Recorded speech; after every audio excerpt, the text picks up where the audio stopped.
Hey everybody, Holistic Travel Guy here at the W&OD Trail, Washington and Old Dominion. And currently I'm at the near the Reston station, parking and metro area. And you can see this part of the trail has been adopted by Reston runners. And the metro, some of the metro parking is right over there. And also behind these trees, there's tons of metro parking and bike parking here.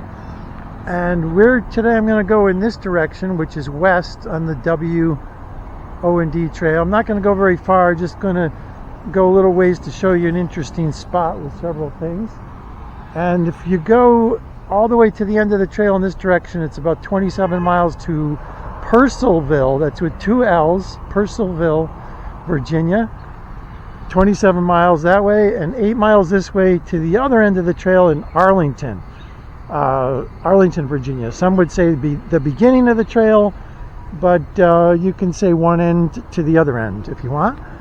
So I finally bought a bike, and here it is. It's a Raleigh, and I actually have bought 3 bikes in the last couple months. I was hemming and hawing about it for a long time, whether or not to go to South Carolina to pick up my 38-year-old mountain bike, but Bike Nash Bar, for anybody who remembers that brand. And if you do know what hemming and hawing means, and you know the origin of that phrase, definitely leave it in the comments below, because I have no idea. So yeah, I was hemming and hawing for months, and I finally got this one at a yard sale, not a yard sale, I'm sorry, Facebook Marketplace, $25. Works great. I got my camera mount right there, which I'm going to put on right now, and I've also got my external microphone clipped on, just in case it gets windy during the bike ride.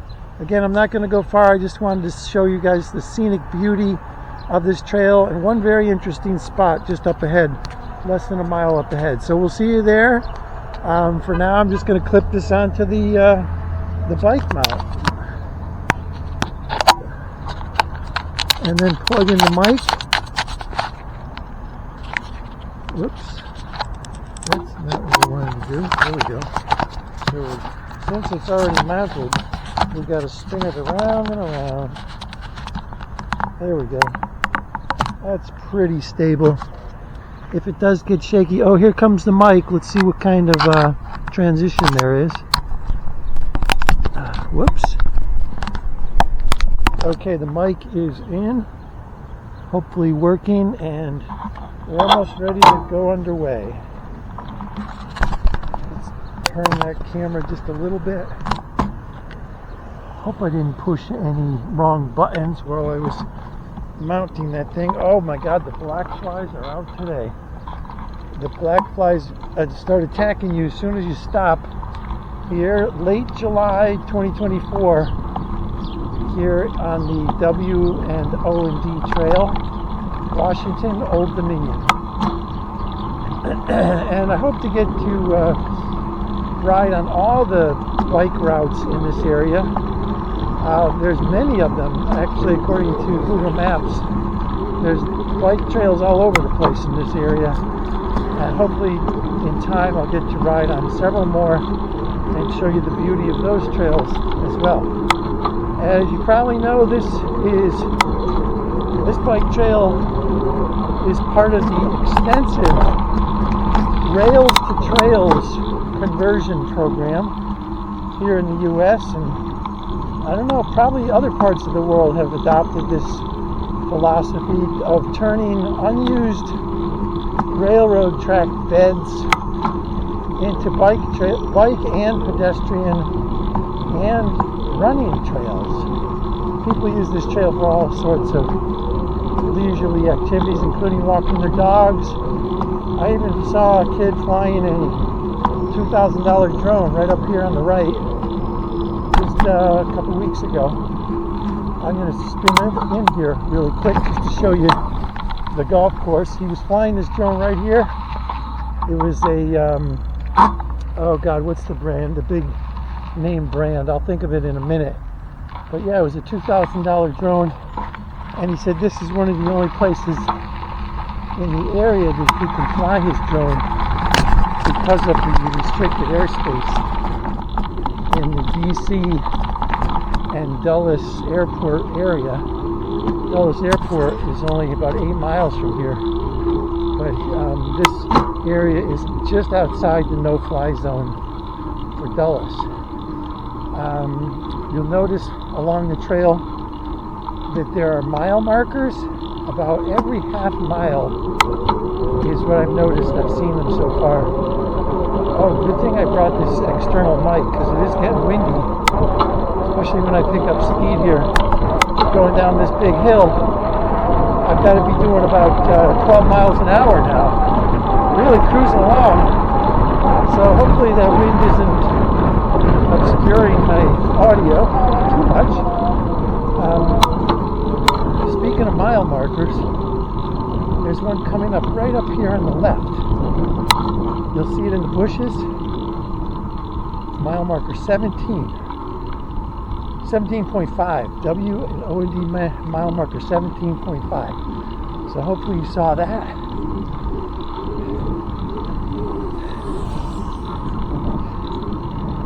And we actually don't have very far to go to that really cool spot that I wanted to show you.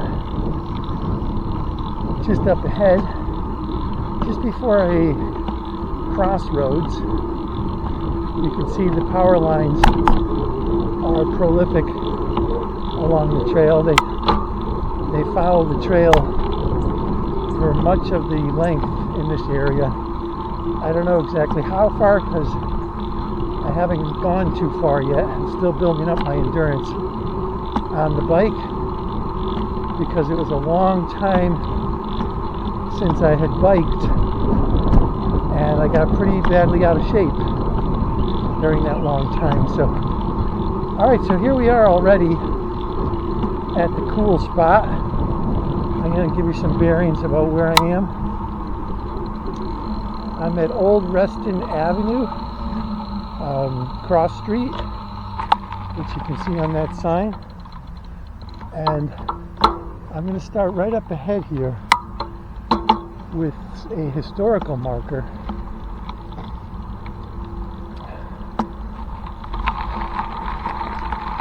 Regarding this little white shack right over there on the other side of the street. Let's take the camera off.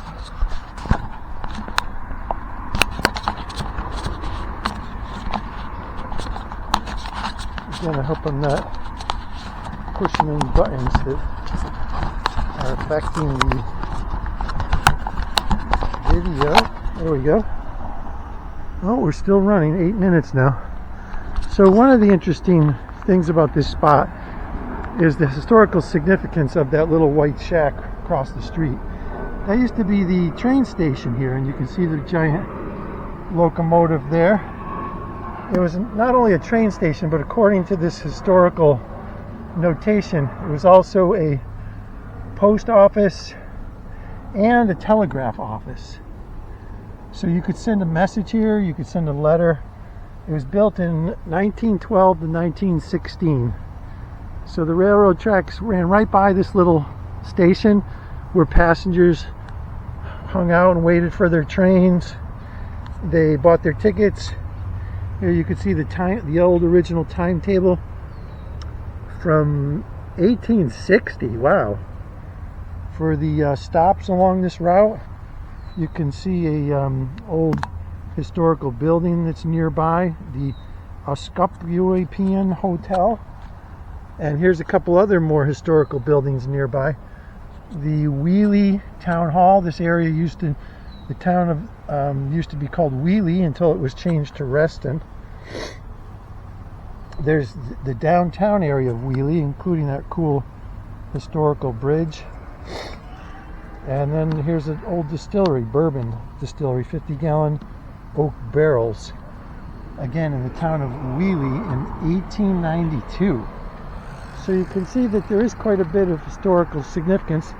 There's a nice pedestrian and bike crosswalk button right there. So if you do come to this intersection and it's busy traffic, all you got to do is push that button and then that light will change to walk. So yeah, let's move on down a little bit further this way to show you another really cool. Let's take the bike with us. I want to show you another really cool thing about this area. Oh, there's a guy sitting on the bench down there. I'm not sure if I'm going to be able to show you right now what's down here, but along the way we can stop at this library and borrow a book. So if you want to do some reading while you're biking out here or jogging, you can grab a book, sit on those benches right over there, and if you take one, be sure to leave one. It's called the littlefreelibrary.org. So this is a widespread and prolific program where you can stop and get these books to read for free. So another part of the historical significance of this area includes the numerous amount of train accidents, train wrecks that happened at these cross intersections years and years ago, before the intersections were well marked and blockaded. You can see that train wreck there caused traffic to stop for quite a while. Train wreck accidents happened on the W&OD route, washouts of the roadbed, loose rails, rotting ties, or livestock wandering across the tracks. Crew negligence also played a part. So you can see one of the many train wrecks that happened over the years. And here's another local interesting map of the whole trail system in this area, including horseback trails. There's in some parts there's an adjacent horse trail that runs parallel to the bike trail, and you can learn more about that all right here. So the really interesting thing I wanted to show you was right over here. It's a bike repair station, and you can see this is in honor of Ken Thompson's 40 years of service to the Reston Bike Club. Not only is there a pump built into this bike repair station, but there's also all kinds of tools, including Allen wrenches, hex head wrenches, screwdrivers, a bike spinnier where you can peel the tires off your bike, wrenches, and pretty much everything you need to do some minor bike repairs, including changing a flat tire on your bike. And then you could lock your bike up over here, and this actually serves as a bike mount, like a stand to service your bike. You can hang it on this thing right here while you're working on it. So that's an interesting feature about this area that I'm sure a lot of people have taken advantage of. Alright, we're going to get back on the road and head back in the eastern direction. As soon as I put my camera back on,